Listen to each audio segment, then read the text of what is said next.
Hey everybody, welcome back to the Soul Sisters. This is podcast episode number 2. We're really excited to bring you a special talk today on soulmates and love. I'm joined here by Krista Clark of Artistic Vegan, Monica Diaz of Fabulously Fit Over 40, and myself of VetraFitness.com.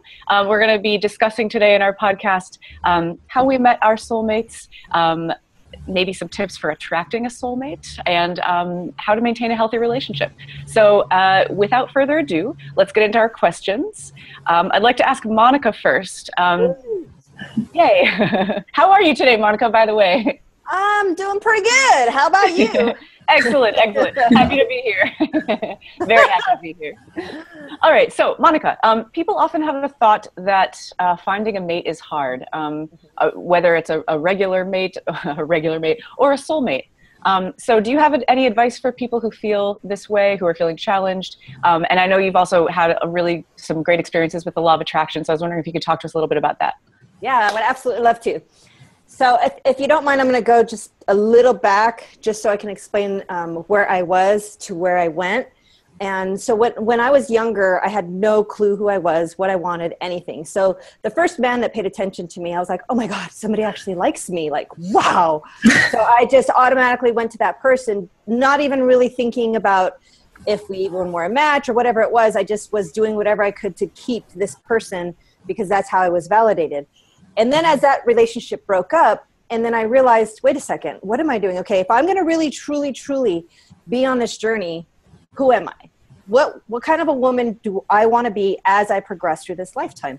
Mm-hmm. So I took a good two and a half years of just self-exploration. And hey, at the beginning, I'm going to party. I went to Miami. I did all these things. I was like, woo! And then after I went through that phase, and I was drinking during that time, and I was doing, I had some experiences that weren't the best. I was dating some men that I was thinking, like, what is it with me? What is it that I'm attracting? Why is it this kind of man is showing up in my life? And so as I started questioning what was going on in my life and how I wanted to show up, I realized that the only constant of all of this was me. And if I really truly wanted a different type of mate, then I had to look at myself and say, okay, who do I want to be so I can attract this person that I say that I want? Because I came to a point where I was done with partying and experimenting, and because I was in the same relationship for 21 years. I met him when I was 17. We had 3 kids, and I wanted to have a little segment of being a teenager, I guess you can say. Mm-hmm. And when I finally decided, I was in Hawaii with my girlfriend, and it was really cool because we were sitting like in the kitchen of this condo where we had this ocean view, and I was like, okay, Viv, let's do a fun game. Let's just pretend. Let's pretend that we're constructing our ideal mate. What are some characteristics of our ideal mate? So we wrote down like these 10 things on this piece of paper, and we were having like this fun little game.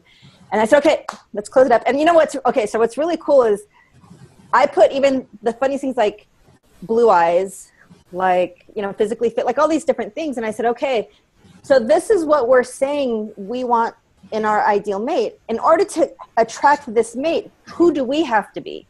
Like, it's one thing to say, this is what I want, but you got to take a look at yourself and say, who do you got to be? Mm-hmm. So we folded up the paper and I said, okay, let's put it away. And tomorrow, because we were going to fly home the next day, and I said, okay, at that time I was on Match.com. I said, tomorrow we're going to start over. We're going to go on, I forgot the name of it. There's another website. And so I'm like, okay, tomorrow we're both going to make new profiles on this website. And we're going to see what happens. We're just going to play a fun game. And we did. It was funny. I went back the next night, and I went on this new website, and it was a joke because they asked you all these stupid questions. And mind you, I still wasn't completely divorced because my ex would never cooperate with me and sign off what he needed to sign off. So I was still in that process of having to. So when it was asking me questions about if you're divorced, I was like, crap, I'm not really divorced. And so there was all of these things that were popping up, right? And so anyways, the last night before, it was one night, I had one day left of Match.com. And I was on the site right before I was going to go to bed. And I thought, oh, I'm just going to hit up all these men, and I'm going to see when I wake up if any of them respond.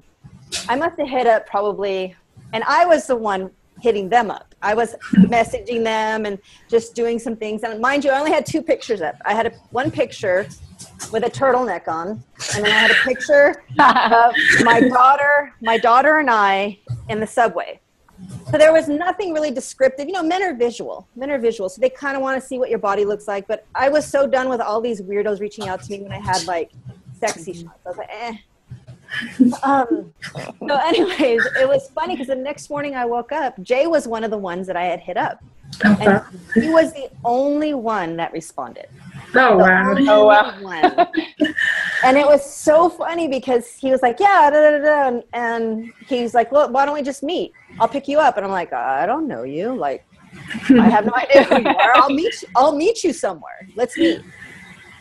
So we did. We met. You guys, it was absolutely hysterical, our first date. Oh, Lordy. Our first date, like, he had been through so much crud in his life that he spewed all over me. He literally spewed for half an hour about all the stuff that was going on. Aww. And then when he was done, he was like, all right, I'm done. Tell me about you. Get right down to it. Honestly, like, from that, so what was really cool was that because I had done my own internal search, I had done my own journey, that by the time him and I met, I knew. And I remember when he first kissed me, we were walking through Pasadena and we went to the store and he kissed me as I was going into a dressing room to try something on. And then from that moment on, every time we hit a corner, we would embrace and we would kiss. What was cool though was, like, I had like this heart connection with him that, like, I could see beyond who he was portraying to be to me, because he was portraying a certain dude and this cool dude who had, you know, tough exterior, and I could see past that and I saw his heart. And because of that, the connection was really strong. So, you know, I guess the long answer to your question was, you know, when you truly stand in your own power and you know who you are and you set out the intention and you stand in that and you just enjoy the journey, enjoy the process, and just, you know, you're curious. Who am I going to meet? Sure. What's out there? People show up, and you know, because you're so in tune with who you are. Yes. Absolutely. I remember, just a quick interjection, I remember in the Diva Panel podcast that we did with Gerald, you, Monica, talking about how when you met Jay, and how I think maybe it might have been Jay talking about how the way that you guys met and how sweet it was. And how yeah, no, it was really, really sweet. But the funny thing was, he literally, like, because he had a really rough divorce, and Jay is the kind of guy who speaks everything that's on his mind. And so he literally, I mean, he said that he had gone on dates with women and he had spewed all over them, that they're like, all right, bye-bye. Out. And I remember him saying how much I'm sorry to interrupt you. I remember him saying how much, how you were completely open to him and you didn't judge him, and you were able to see him for what he was, which is really special. Especially like immediately like that.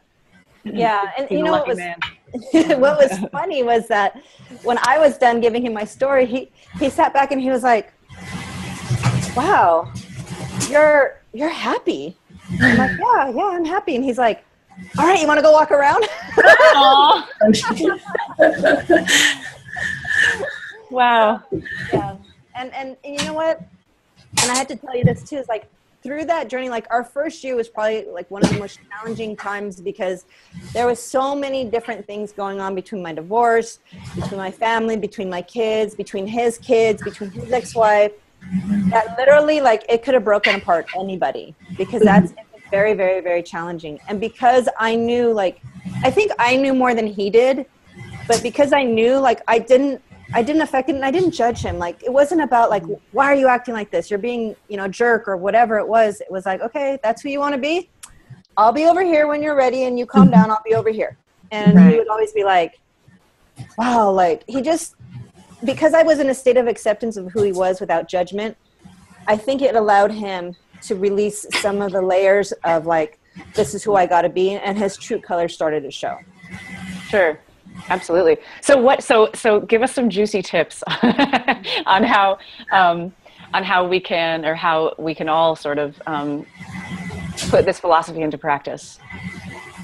As far as like the law of attraction? Yeah, as far as just being in touch with yourself and figuring out who it is that you want to attract and who it is that you want to be and what it is that you want to give. Good question. So I think first it's knowing that you are enough. Like we all, like who we are at our core, at our essence, we're all love. That's our pure essence. Mm-hmm. And as soon as, like, when I went into the relationship with Jay, it wasn't about what can he give me? Like, so many women nowadays are like, oh, I want my man to give me, I want a house, I want this, what kind of ring do I get, blah, blah, blah. It's not about that. As soon as you show up as your true essence, it wasn't about what are you going to give me? I had so much love I wanted to give out that it was about how can I contribute this to somebody else? How can I give this? So when you stand and you know who you are, you know that you're enough. You don't need anybody. And you can be okay with that and then not be attached. The moment that because we all of us get the essence of our desires. Every single one of us does. Sure. And as soon as you realize that and you open up to the magnificence of life, of possibilities, of people, and you don't judge them, that's when the world opens up to you. And it's so much fun. Excellent. All right. So the next question we have is for Ms. Christa. I'd like to switch gears a little bit and talk about maintaining a healthy relationship, something that is always a work in progress. Sure.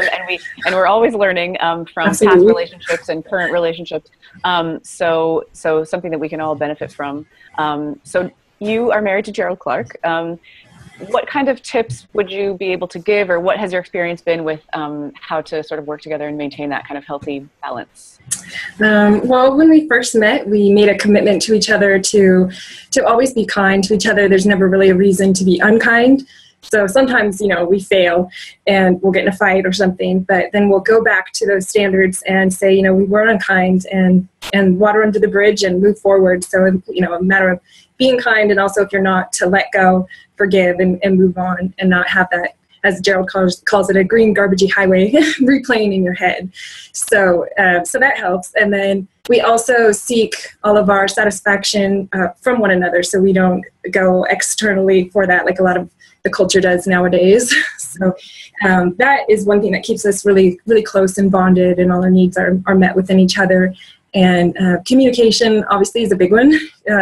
So if something's bothering us, then, to talk about it up front rather than having it just stew, and then 3 weeks later come up in a big explosion. You're like, I had no idea.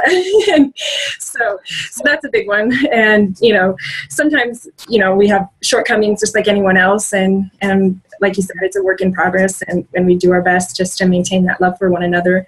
And another thing is, his mom said to take good care of each other. You hear? Yeah. and it just kind of really resonated with me, because you think about taking care of yourself and then you do things for your partner, but if you're doing it to take care of each other for the whole of the relationship, he'll help me out, I'll help him out. He helped me get set up for the show, and helped me yesterday get set up for a cooking show.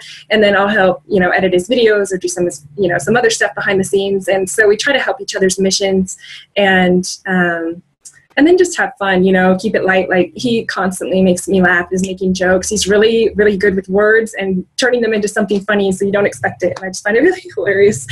And then we'll like wrestle, or, just like be silly and just have fun with one another. And I think that's important to maintain that level of funness. We've been married 5.5 years now. So going on 6, and we still have fun. We still love one another, and we spend like all day together every day, and for the most part we get along, and we don't, we allow each other to live fully. Like Monica said, neither of us judge one another, and I encourage him to live his dreams, and he's encouraged me to live mine. If you've ever heard his bio, he's had like 10 hero's journeys. So he encourages me to do the same, and have fun, and as Diesel says, get big on them. So I think from what I've seen from you two, I feel like you've got a really beautiful rhythm, like a really nice balance between being together as a romantic couple, but then, I mean, you guys do a lot of work together too.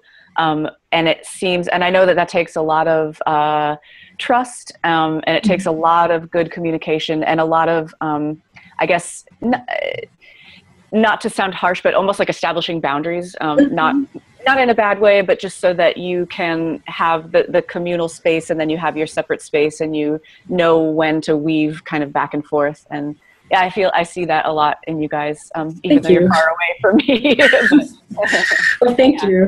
Thank you. Yeah, we try. He's got, I mean, you know, a really big mission, and constantly, you know, it's always ever growing and ever changing. And you know, he has a good support network from his brothers now, thanks to Jay Campbell and the DOT group.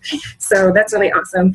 And that helps a lot too, Zechariah helping out with the editing and different things. So, so yeah, we give each other space to kind of live our own lives and our own dreams, yet still live together and share our dreams. Absolutely. I always think of that, you know, the concentric circle diagram. I don't even know what it's called. Is it a Venn diagram? I don't know. But it's with the two circles and then they converge in the middle. This is probably not a very accurate depiction with my fingers. I'm going to say like that's like a Pisces. I could be wrong. I don't know. Yeah, no, exactly. Oh, okay. So you have like the middle area, you've got your common stuff, your together stuff, but then you still have a little around the edges so that, I don't know, I feel like a lot, and I'm sort of helping you answer this question, sorry, but a lot of the whole maintaining balance thing, at least for me, I guess, has been like, just like maintaining your individuality while developing a new you that is half of an entity. I don't know, Monica, does that make sense? Yeah. And what I hear Krista saying too is that because they didn't go into a relationship and just like, oh, we're going to just do this. They went into with set expectations of like, this is what I would like it to look like. This is how we feel we could fully express our love for one another. I mean, so many people get into relationships and they just exist. Yet, you know, if you truly set the expectations of whatever it is, and I mean, I honestly have heard like the love languages. I don't know if you guys have ever heard the 5 love languages, but that's awesome too, because then you can start looking at how the other person receives love. And I think both you and Gerald, Krista, have done that, and because you've set those expectations, you understand how the other one feels loved, and that's how you give the love. Because it's one thing to speak your own language, it's important to also speak your mate's language as well. Yeah, absolutely. That's a great point. Yeah, because it's, and we were just talking about this yesterday in a slightly different context, but if you can know everything, but if you're not able to express it so that another person can receive it, it's really difficult. Maybe well, it's much less helpful. Right. Because the main thing in a relationship is that the way I look at it is like a dance. Yeah. It's like a dance, it's a flow, it's a dance. And when you're both in sync with one another, oh my God, it's magical. And when you're not and you're stepping on each other's feet, man, it's like the cha-cha.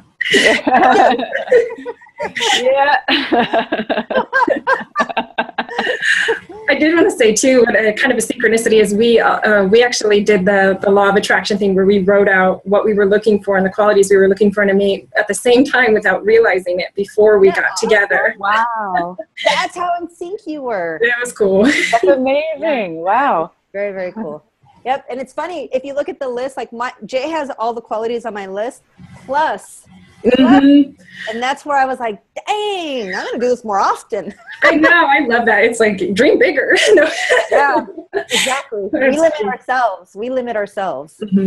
Exactly. The next question that I have is actually for myself, and this is making me laugh because I'm reading on this list. Does Erica have any advice for the brokenhearted and how to heal from past relationships? So I don't know how good my advice would be on this subject, but yeah, so we've all been through relationships before, good ones and bad ones. And I guess every one that I've been in before, I've always sort of tried to learn as much as possible. And I actually had a really good friend explain to me once when I was having trouble in a past relationship. She said, you know, because I said, why do all my relationships fail? Something like that. You know, when you get to that point and you're at the end of something and you're like, you know, I can't do this the right way or something like that. And so she said, you know, Erica, don't look at it as a failure. Look at it as a success. And she said, every relationship is a success. And when it ends, you have to look at it as something that successfully ran the course of its life, you know, whether it's for a day or 10 years or the rest of your life or whatever it is. And so she's like, you need to be appreciative of, of that person coming into your life, of your paths crossing, and you need to be open enough and willing enough to glean the lessons that it's offered you, so that you can take that with you into your next relationship, whether it's with a romantic partner or friends or anything else, really. So that really helped me sort of see it in a different way. Because I think a lot of times, I can't speak for men, but sometimes when we break up, we have this sort of self-blame thing where we're like, man, I really messed this up, or like, what's wrong with me, or why can't I just make this work, or something like that, you know? And so it's nice to remember that, first of all, it's no one's fault. It's never one person's fault. I don't even like the word fault. And second of all, it happened the way it needed to happen, in a certain way. And, you know, I can't speak for every single relationship, because there's certainly ones that are pretty objectively terrible and pretty objectively great. But if you're in one of those sort of like muddy, complicated messes that relationships can be sometimes, then know that you can sort of separate yourself out from the crap at the bottom of the pond, you know, and come to the top and realize all the beauty that is there to be had and there to be learned, whether you stick together or you go your separate ways. That's the answer to that question for me. Do you guys have anything to add for how to heal a broken heart? Listen to a lot of love songs. I know. I used to, over here, there's a station called Coast 103, and at night there's like this like love songs on the coast. And I used to sit in there and just listen. Oh, no. But I think what it comes down to is that, you know, like, what questions are you asking yourself when the relationship breaks up? Because if you always go, why does this always happen to me?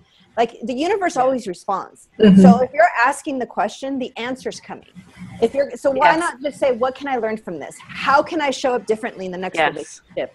Or whatever it is. And then also, too, what I found, especially because, see, my ex-husband and I, we still don't have a great relationship. He's very, very, very resentful. He's created parental alienation with my middle son. There's all of this drama that still goes on. And so sometimes I want to be in anger and go like, oh, he's such a freaking idiot. And then I have got to take a step back and go, okay, wait, stop. He's in his own space. And then when I meditate or whatever it is I do, I send him love, because that's all I can do. If I'm sending out hatred, it's creating poison in my own body. Yes. Resentment is poison in our own bodies. And so wishing bad on whoever it is, whether they cheated on you, whatever it is, it's like taking responsibility for your own side, because we all have a side. Mm-hmm. Everybody, and it's any way you slice a loaf of bread, there's two sides to it. So it's not necessarily blaming or doing any of that. It's like, okay, look, I'm responsible. I got this. What can I learn from it? And how can I be more productive? That's great. I love that. Another good friend once said to me, you should not ask what you want to get from a relationship. You should ask, what do you want to give? Mm-hmm. Which is exactly what you were saying, Monica. And it's totally true. It totally changes the whole perspective. Like, instead of this sort of victim sort of, you know, how can I find someone that's going to treat me like I deserve to be treated? You know, it's like, I want to put out, you know, what kind of energy do I want to put out so that, I can get it back. But how do I want to contribute to the greater flow?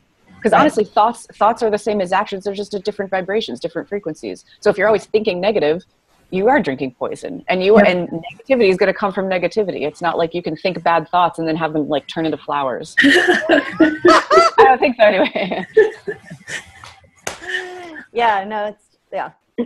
Amen, sister. Yeah. You know, one thing that I did want to say too, that I think would help too with soulmates, is like, because sex is a part of the relationship, like that energy. Mm-hmm. And many people, especially women, when it comes to sex, they want to use that as a way to get back at their mate, whether it's they're angry, so I'm not going to give it up, or I'm going to close it off, or whatever it is. It's like, that is part of your relationship. And the moment that you can open up and be there with your mate and give yourself fully and give fully, it's such an amazing experience because it's not just a job or whatever it is. It's an actual, like, I don't know. The only thing I can think is like this stream, like this whole flowing. And it's like, it puts you together in a way that never can be done, even just by sitting here and having a conversation. I'm not saying it's the only way, but it's definitely a huge dynamic of the relationship. So don't use it as a way to get back at your mate or to say, I'm mad at you, so I'm not going to do that. Hey, you know what? Makeup sex is the best kind of sex because there's a lot of passion going on there. Absolutely. And the connection between two people, you know, mental and emotional and spiritual gets deeper and deeper. And then, you know, the physical, it's the whole vibration thing. It's a frequency thing. So it starts as, you know, thoughts and then, you know, feelings and then actions. And then the ultimate connection, the union, like the sexual energy, is the culmination of all of it. Yeah, absolutely. Yeah. And it's all, like you say, you know, it's all in how you view it. So if you're going to look at sex as, oh my God, here we go again. He wants it again. OMG. Not. Instead of like, all right, baby, bring it on. Bring it on. Bring it on. And Gerald kind of talks about like soulmates or partners. If you think about like your own energy, your own chakras, and then their energy and their chakras, and then that coming together, that's just extra energy, whether it's mating or not.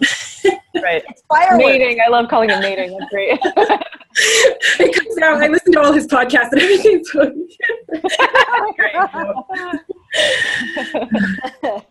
so real quick, how did I meet? Segue into how we met our boyfriends, husbands, whatever. So I met Zechariah 2 years ago, I guess, in my hometown here in Ithaca. And I said this a little bit in the last episode, but I was in town on vacation visiting family for the holidays, and we met at a martial arts gym, and completely like unforeseen, unplanned on everything. I was on my way. I was getting ready to go to Thailand for a few months, and I was living in Texas at the time. So, you know, we met and said hi a couple times, and then that was kind of it for a year, maybe. And then I came back to Ithaca over the summer last year, just over a year ago, and that's when we really connected. And it was just one of those like immediate fireworks kind of things, which really caught me off guard, because it had just, I had been keeping myself sort of out of relationships for the last couple of years, just feeling like, I mean, I've always traveled a lot, and I've been focusing more on my, you know, and in the past couple of years I had quit my job and like started my business and stuff. So I was like really redefining my everything. And so I was thinking and feeling like I didn't need any more complications or like love drama, you know? And I'm the girl who, like, of all the friends, it's like, you know, Erica, when the hell are you going to get a boyfriend? When are you going to get married? You know, that kind of thing. Because I'm usually, like, pretty standoffish about that kind of stuff. Or at least I had been for the past few years. So, yeah, I sort of, like, I don't even want to say I fell into a relationship. I, like, got, like, catapulted into a relationship. And neither one of us, I don't think either one of us were expecting it. And it just happened so intensely. I just remember the first few times that we were around each other, we would just sit and stare at each other and be like, where did you come from? Like, who are you? Like, it's like you're, and it was just this crazy, I guess, synergy where it was like, oh my God, we're the same person, like really. And so that's how we met. Nothing really crazy, nothing too, you know, well, not crazy except for the fireworks, but I didn't do any sort of like visualization or manifesting or anything like that. I sort of had been, yeah, like I said, been saying for the past few years, like, just keep me out of the whole thing. but it sounds to me like you were comfortable being on your own and enjoying life. Yes. And because of that, it was more of an opening. And people don't realize it, but when you're in that space, it's different than, I have friends that are like, oh my God, I can't meet anybody. It's so hard. Yes. And they're trying so hard that they're repelling it. Yep. I know exactly what you mean. And you reminded me of something I wanted to say earlier, which this is stellar advice from my brother, who's like the most amazing person in the world. I'm like his biggest fan. But my brother told me when I was newly single a couple of years ago, he was like, Erica, you need to be 100% okay on your own before you can get back into anything with anybody, whether it's your ex or a new person. You need to be able to walk in the door by yourself at night and wake up by yourself in the morning and be like, I got this. I'm good. Like, I feel, like you said, Monica, like I feel I'm enough. I have enough. I can do this. I don't need to seek, I don't know, like attention or affection or anything like that. And that's hard, like when you get out of a relationship, especially one that's, you know, long, as you guys know. So I really, I had been feeling that for the last couple of years. It's just totally like skimming along, happy, like everybody leave me the hell alone. You know, I'll be everyone's friend, but if, you know, I'm gonna go home by myself at night. And I think you're right. I think people do pick up on energy like that.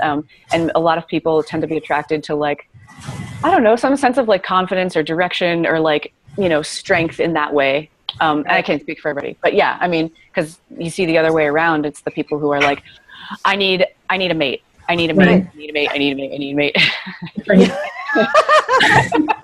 Wait, I want to know something too, since we're on the topic, because I think it'd be a really great. I want to know, like, when I'm sure that when you and your honey have issues or fights at some time. So how do you rectify those? No, you guys are perfect. Tell me how you do it. Oh boy. No, just kidding. Yes. Sorry. Go ahead. I want to know how you, because I think this could help me too. Because, you know, Kay and I are both type A. And so I would love to hear how you deal with conflict resolution. What are your tips, tricks? What is it? So far, and this has been a huge learning process, because in my experience, like the first 2 years of a relationship are when you're like, oh my God, this is who you are. Holy crap. Can I do this? You know, it's like the really like getting to know you thing or stage. And so the best thing that I've found so far for us is we need to like turn the other way and walk, retreat to our corners for a little bit. Because the thing is, we are so similar. And I mean, I don't know where the boundary is sometimes. Like we are the exact same makeup and we respond in the same ways. And so our level of emotion, we're it's not the opposites attract thing with us. You know what I mean? So, which is really interesting because we can both see where each other are coming from and where each other are going, which can work for us and against us at the same time. Sure.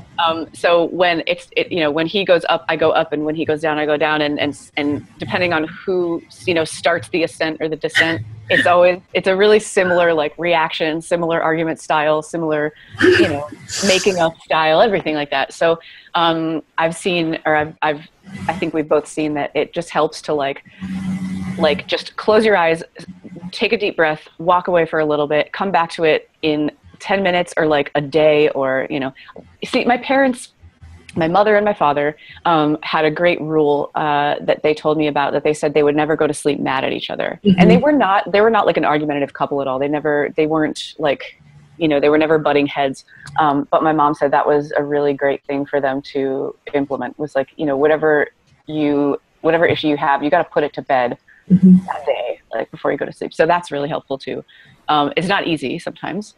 But again, like sometimes you just have to like just press pause on the whole situation and be like, okay, what are we doing right now? What do I want to give?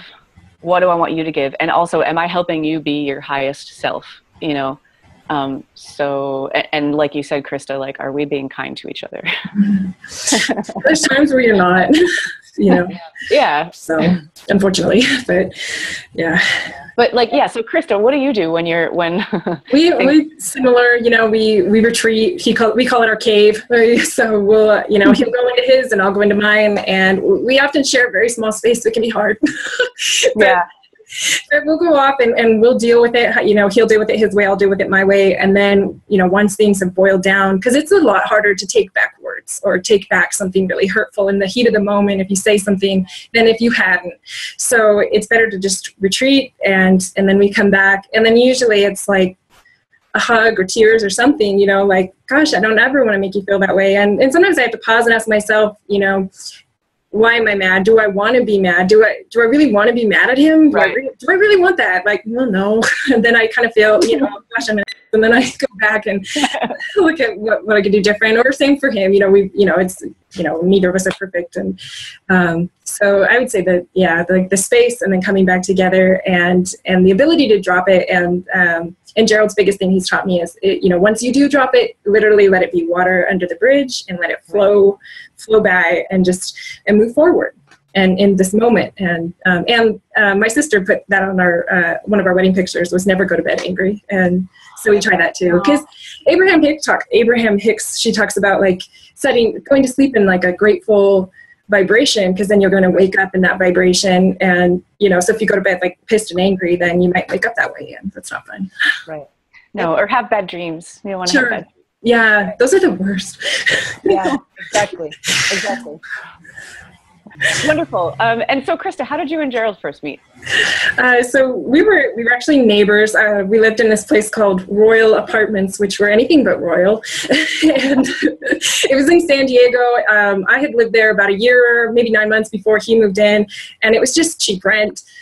Previously, I'd mentioned in the last podcast that I moved down with anything that could fit in my car, so I didn't really have a lot of furniture, and they were furnished, and it had a view of the harbor, and I could see fireworks at night from the shows, and I thought that was pretty cool. So to me, I was like, yeah, this is a nice spot, nice place to have. But it was an old Navy barrack, so it was really thin walls, so you could hear everything, like the toilet flush and everything in between.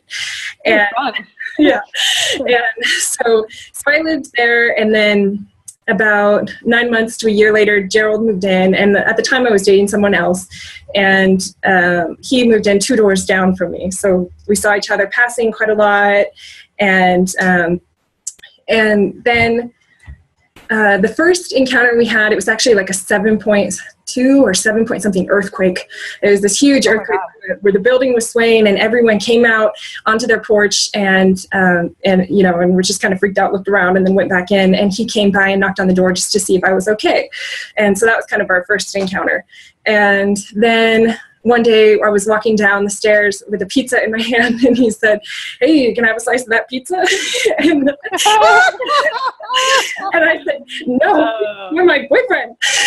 And I got in the car and left, and we laugh about it now. And then in hindsight, he admired my loyalty, so it was okay that I didn't share.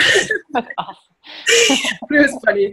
And then so I kind of shared in the last one how I was dating somebody that wasn't on my highest frequency. So we broke things off, and I had been doing like the law of attraction, doing yoga every day, working out, going to school in the evening, and was just kind of, working on me, and did that law of attraction thing at the same time, not realizing that he had, where we wrote out the attributes and qualities and everything we looked for. And I kind of settled in the past. And so I thought, I deserve better. And so I wrote some things in there that I thought maybe I might enjoy, and it did include a fit body, because I noticed him stretching.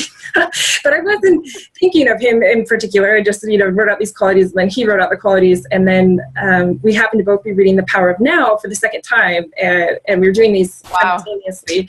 And the reason he moved in there was because his dad actually died in those apartments, and he lived there for like 33 years.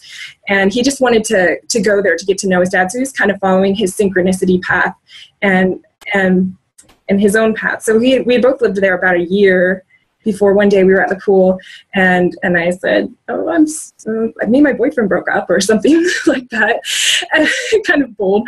And then I went back to my apartment, and then I get a knock on the door, and he invited me over, and then I went over, and then it just kind of went from there. And we have some really funny stories, but it was, we really connected, and we did a trade at first, just kind of kept it friends. I was really like, I'm not looking for a relationship. We'd both been married and divorced, and so we were not looking to get married. We just kind of, I was trying to keep things casual, and then we traded some structure work for for some cooking, and it kind of got me on my cooking path, and it also woke my energy body, and I was kind of more on his same level then. And from there, we've just kind of blossomed and grown together. And I guess the one major point we had, I think I mentioned it in our first show we did together on Gerald's channel, was we were out in the desert, and we just had this moment where our spirits connected and combined, and it was like we married each other in that moment before we married. And it was just like, and then later in that night in the moonlight, we danced to "You Are My Kind" by Santana, and it felt like, you are my kind, and it was just really magical. And so that was kind of the beginning of our love story. That's awesome. That's so sweet. Cool. That's like a storybook. Write a story. What's the Disney movie where they do, is it Snow White, where like the animals dance with her in the forest? And stuff like that? I don't know if it was exactly that romantic, because he was teaching me to like get over fears at the time, and so we'd go out in the desert and he'd be like, okay, we're gonna go on a night walk, and one time I was out there going to the bathroom and trying not to get anything on me, and he threw a rock at me, and I we have a lot of like funny moments. Good job, Gerald. Yeah. He's like, get over all that crap. So it's fun. Okay, so the last thing that we wanted to kind of discuss was how do we allow our mates to harness and stand in their own power? Going back to the whole supporting each other, maintaining our individuality, and then supporting each other's growth. Yep. So, Monica, how about you? How do you allow Jay to stand in his power? Good question. So, I think what's really important is acceptance. First of all, it's acceptance. It's not saying, like, a lot of people, they get into a relationship and they think they marry the potential of somebody. It's like, they have so much potential. No, you marry this person and you love them for who they are. And hey, if you both grow together, great. So when Jay and I were together and we got together, I was never about like, I was always about, hey, this is what you're great at. This is awesome. And supporting him in his growth. But he already knew like who he was, and how he wanted to show up in the world. Because Jay's a very confident dude, and he didn't need me to be like, oh my God, you're so awesome. But at the same time, like, he wanted to know that somebody was there to support him and not be like, oh, you're leaving me behind, and oh, what about me? Right. And I've always been a very independent woman. I've never been like, needy and clingy and any of that. So it was more just about acceptance, and then supporting him in his growth, and just being like excited with him on it. Because if somebody has a goal or a passion or whatever that is, like, you can totally fuel it and be there with them, instead of being like, why are you doing this? You're spending so much time here and you're not with me and you're not doing this. Like, again, it's like, what are you putting out there? Are you supporting? Are you building? Are you tearing down? Right. I want, my whole goal with Jay, and even to this day, is how can I help him express himself fully while standing in my own power? Because I know that I'm still growing. I know I'm still evolving, and so is he. And it's awesome to see him move and flow and expand, and then not making him like, there's times where we both are kind of like, ugh, this is happening. And I don't go to him and say, oh, you're doing this wrong. Or until he comes to me and he's like, okay, I'm frustrated because X, Y, and Z. And if he asks me for my opinion, then I'm going to give him my opinion on what I think might be more productive. But am I going to say, oh my God, why are you doing that for? You're so wrong, and you're so this, and you're so that. It doesn't help him with his whole life path or process. Right. So that's my answer. Awesome. No, that's great. I think I definitely agree with what you're saying. Something that my mom told me, I feel like I'm bringing up everyone else's advice. My brother, my mom, my friend. But really, I'm blessed to have wonderful people in my life who know a lot more than I do. So something that she told me about relationships, any sort of relationships, is it's the whole saying, I think it was the Buddha, the whole, the light of one candle doesn't diminish when you light other candles with it. So it's like, if you have a little bit of happiness or a little bit of love, give it out, because it doesn't, you don't lose anything, right? So like you don't lose anything by supporting your partner, or by standing by them, or by whatever, giving them all of your energy. It just perpetuates that positivity and love. And it's nice to take that into relationships and just interpersonal relationships in general. Right. Yeah. So, and you know what I've noticed is that, like, some people, when their mate is like doing really, really well, and they're expanding and they're growing, and because many times what that does is that turns the mirror back on ourselves, and we go, oh my God, what's going on with me? I've got to look at myself. Like, I'm not good enough. I'm not doing this. And so some people will get scared. Like, that happened with my ex. As I was attempting to grow and evolve, he would be like, why do you want this? He used to get upset with me and say, you're not you don't appreciate what you have. Why can't you just be grateful for what you have and let us struggle through the process? And I'd be like, sure. I don't want to live this way. I want to grow. I want to move forward. And that really bothered him, because then he had to turn around and look at himself and go, wait a second, who am I? And so when you are okay, like with who you are, like we said, it's like you're so excited to see your mate grow and live their passion, because that's all a reflection of you. And when you have a strong foundation, oh my God, like all of that, like you say, that light burns so bright and it expands beyond what you can even imagine. Yeah, no, exactly. And it's like, the more that you're secure in your own, I guess, skin, the more you're comfortable with what you are and who you are and what you're doing, like you said, the more free you can be to appreciate other people. I remember before, like in my like past life career, like horrible corporate, like slavery, it would be hard. Like I had times where it was hard for me to be happy for other people. You know, they'd be like, oh, I've got this great job doing this, or I'm like, traveling the world, or I met this great person or whatever. And I'd be like, that's great. But inside I'd be like, because I wasn't happy. Sure. And then once I like quit everything and started teaching yoga, people would ask me like, hey, so what are you doing with your life? I'd be like, I teach yoga. Talking to people who are like, 25 years old and like double PhDs. And they're like, so what do you do? And I'm like, nothing. I teach yoga a few times a week. Yeah. But it feels great, and it feels good. Just in a relationship, it feels great to be able to just fully get behind the people that you want to support. And and I just want to add this one little thing. And just think about it, ladies, like if we cannot, and this goes to men and to women, if you cannot be your mate's biggest supporter, then be careful, because there will be somebody out there who will. That's it. Ooh, that's a word of warning from Ms. Monica Diaz. So Krista, I want to hear, like, because I feel like you and Gerald have such a nice synergy, a nice balance. How do you guys help each other grow and stand in your own power? I think acceptance and non-judgment, a lot of what Monica said is really a big foundation of that. When we first got together, his mom commented to him on how refreshing it was that he was with somebody that accepted him and let him do what he wants. And regardless of how far out it may seem to some people, like we're going to follow our mission or our synchronicities or our omens, and to some people they may be like, oh, it's kind of strange, you're really going to give up your job and the schooling or this and that and the other thing. But if we feel led by a higher power to go and do something, and then we're going to do it. And so there's that. And then he's just he's like Jay, very big energy, and he, in a way, he brings out that in other people. So he's brought that out in me. I would never be talking to you today. I'd probably be crying. Like, I can't do it.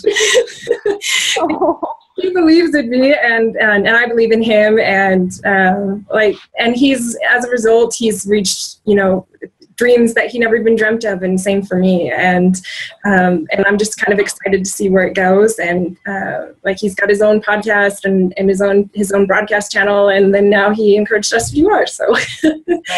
Yeah. And you know what I think is awesome with Krista and Gerald is that they're living in another country, and they don't have all of the wonderful, like so many times we're all like, oh my God, I want a big house and I want a white picket fence. Yeah, sure. And like, Krista, you are living with 100% first and foremost love, and then you expand from that. Because where are you at? Like, you guys are in Mexico and like far away. You hardly even have good internet, right?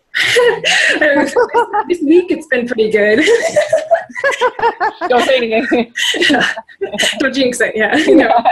Right. I think that is probably one of our, like when we lived in the big townhome and did the corporate thing, we were unhappy. We weren't living our dreams. We were just doing it to make money, to pay our exuberant mortgage, or not mortgage, but, rent. That was, really expensive, and, and just a pain to live life. And we both would come home and just kind of, work and this and that and talk about it and have a beer or something. And, we just weren't living up to our highest potential. We still worked out and did yoga and everything. And, but we weren't truly happy inside because we weren't living our dreams. And when we downsized and got rid of everything, and we find that when we have less, we're often happier. Do we obviously, do we want, do we dream of land and, a nice farm and a self-sustainable home someday? Sure. But at the same time, we're open to the way that the universe moves us. And so living this way, you can move on a whim. If he wants to go shoot a movie in Egypt, then I'll go, Yes. So I don't know. I think sometimes less is more. Krista, I agree with you. Like just from being in other countries, living in other countries, and also just meeting people that are living all over the world, I've really seen and felt like that the less crap you have carry around to like worry about, to manage, the more energy you have for like things that do matter, and the more you appreciate the things that do matter. Living in Mexico, like, if you have a good internet connection, it's like, it makes your day. You're like, oh my God, I got so much done. I had great internet. Whereas like in upstate New York or California or wherever in the States, if you have a good internet connection, you're like, of course. Like I didn't know that you had 500 things. Yeah.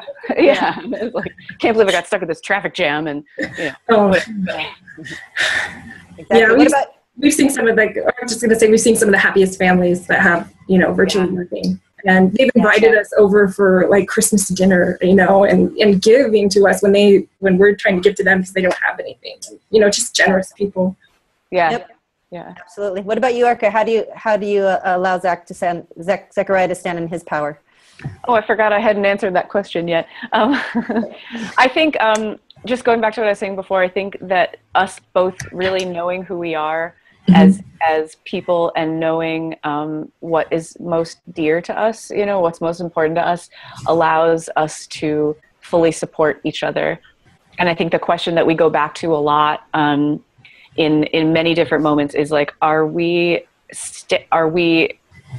going like this, or are we going like this? And it's just, it's a nice sort of way to, I guess, check in with ourselves and each other, just to be able to sort of, I kind of see it as a recalibration, just make sure that we're, that I'm helping him be, shine brighter, and vice versa.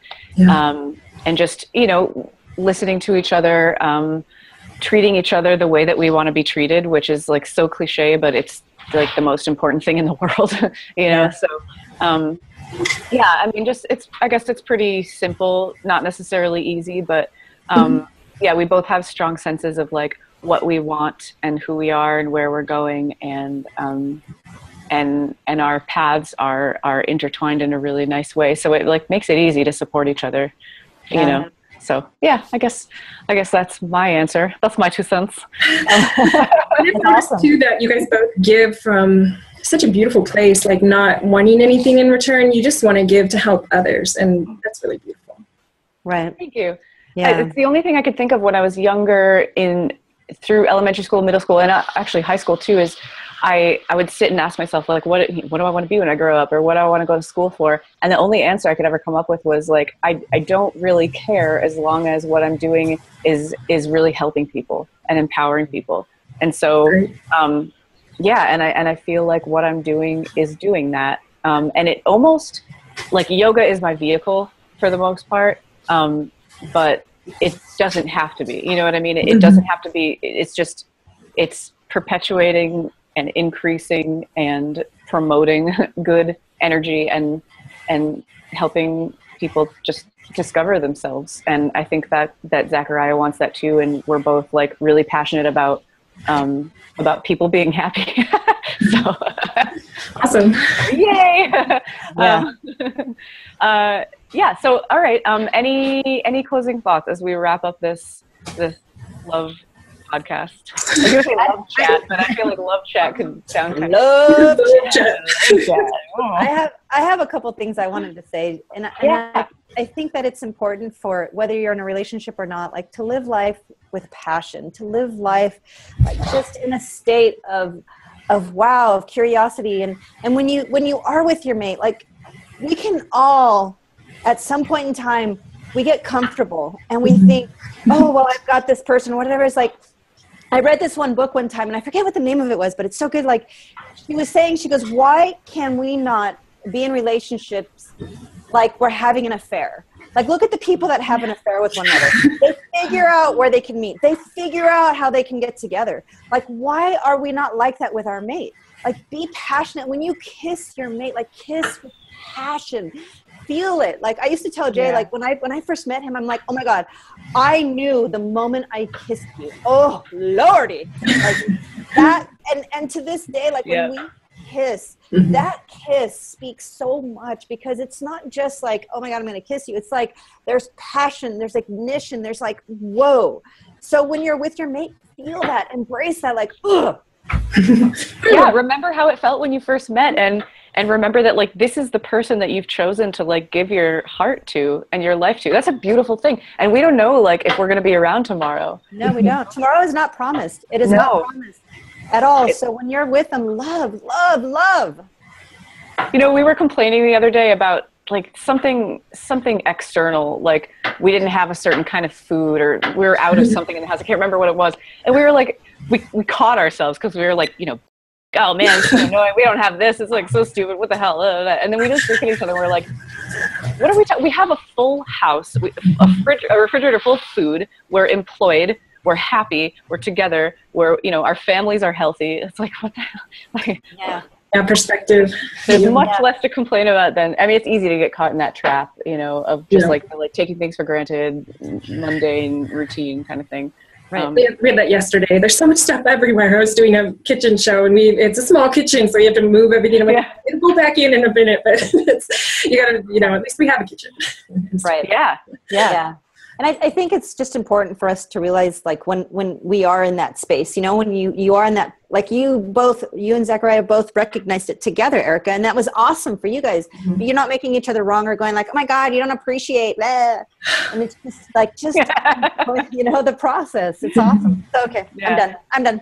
Me too. Me three. All right, guys, that just about does it for today. We're going to wrap this up by saying thank you so much for watching and listening. Krista, thank you so much for your thoughts. Monica, thank you so much.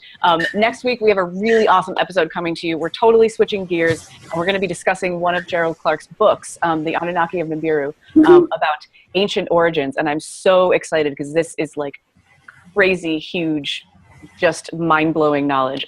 So please tune in next week. Any questions or comments you guys have, leave them below, or contact any one of us. Let's see if I can do this. artisticvegan.com, fabfitover40.com, and vetrafitness.com. So again, thank you so much, and thanks for watching the Soul Sisters. We will see you soon. Love y'all.